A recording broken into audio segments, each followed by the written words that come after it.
Noticias de Correspondencia et bienvenue sur notre toute nouvelle vidéo. Dans cette vidéo, nous allons tenter de résumer mars 2021 en 4 événements majeurs comme toujours. Ce mois de mars a été extrêmement chargé et une fois n'est pas coutume, nous allons essayer de le résumer en 4 minutes. Top chrono, c'est parti. Le 10 mars dernier, Isabel Díaz Ayuso, la très polémique présidente de la région de Madrid, prenait tout le monde de court en convoquant des élections prévues pour le 4 mai prochain. La principale raison de cette décision est la détérioration des relations entre le Parti populaire, la formation de l'actuelle présidente, et son principal partenaire, Ciudadanos. Pour réellement comprendre cette décision, il suffit de descendre un petit peu plus bas en Espagne, au sud-est dans la région de Murcia. Là-bas, suite au scandale concernant la vaccination illégale de plus de 450 fonctionnaires et de membres du Parti populaire de la région, Ciudadanos, le principal partenaire au sein de l'exécutif régional du Parti populaire, s'est allié au Parti socialiste pour y déposer une motion de censure. Les bruits courent alors que Madrid était la prochaine sur la liste. Alors face à cette motion latente, Isabel Díaz Ayuso a préféré assurer ses arrières. La décision a alors créé la polémique, la plupart des partis politiques pointant du doigt l'irresponsabilité de la présidente du fait de la convocation d'élections en pleine pandémie mondiale. La décision a également créé la surprise, prenant de court la plupart des formations politiques. Alors que Ciudadanos s'enfonce peu à peu dans l'abîme, le Parti socialiste a dû improviser un candidat et a fini par choisir Ángel Gabilondo, qui était prévu il y a quelques semaines au poste de défenseur des droits. Enfin, la plus grosse surprise de ces élections reste tout de même la tête de liste de Podemos, son leader, Pablo Iglesias, qui a démissionné de son poste de vice-président au gouvernement afin de concurrencer Isabel Díaz Ayuso. Ou plutôt peut-être pour assurer le futur de son parti. Ciudadanos poursuit sa descente aux enfers. Après le revers subi lors des élections catalanes, il semblerait que le scrutin régional à Madrid convoqué le 4 mai prochain puisse sonner le glas de la formation centriste. Asphyxié par son manque d'espace politique, d'abord prise en étau entre la droite et la gauche, puis entre la droite et l'extrême droite, le parti peine de plus en plus à convaincre. Les membres les plus éminents du parti rendent même leurs cartes, fuyant à droite au Parti populaire. Si le phénomène s'était déjà observé lors des élections catalanes, avec le départ de Lorena Roldán au Parti populaire, il semblerait que cela se poursuive en vue des élections à Madrid. Tony Cantó, un ténor de Ciudadanos, a d'ores et déjà rendu sa carte, rejoignant les rangs du Parti populaire en vue de ces élections.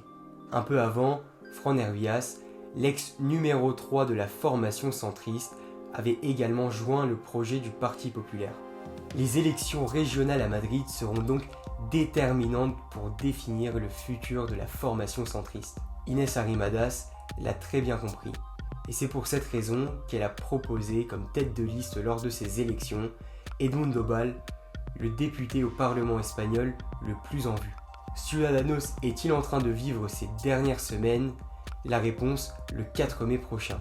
Néanmoins, les observateurs sont très sceptiques. Certains doutent même de son entrée au Parlement madrilène, mais les plus optimistes d'entre eux leur donnent tout de même 5% des intentions de vote. En Espagne, depuis plusieurs semaines, les Français sont au cœur de la controverse. Nombreux sont les reportages qui n'ont pas loupé ces Français, supposément omniprésents dans les rues d'Espagne, colonisant les terrasses de bars et organisant des fêtes clandestines. C'est notamment à Madrid, ville connue pour la légèreté de ses mesures face à la pandémie de Covid-19, que la colère s'est cristallisée. Les images des touristes français faisant n'importe quoi se sont transformées en véritables armes politiques, tant pour la droite que pour la gauche, leur permettant d'incriminer le camp adverse de l'incohérence de ces mesures. Alors, colère justifiée ou nouveau bouc émissaire ? La question mérite d'être posée. Les touristes français ne sont pourtant pas particulièrement nombreux en Espagne. Selon l'Institut national des statistiques, ils étaient 117 000 à se rendre en Espagne en janvier 2021, soit 75% de moins qu'en janvier 2020. En revanche, par rapport aux 50 000 Allemands et aux 22 000 Italiens, ils sont de loin les plus nombreux.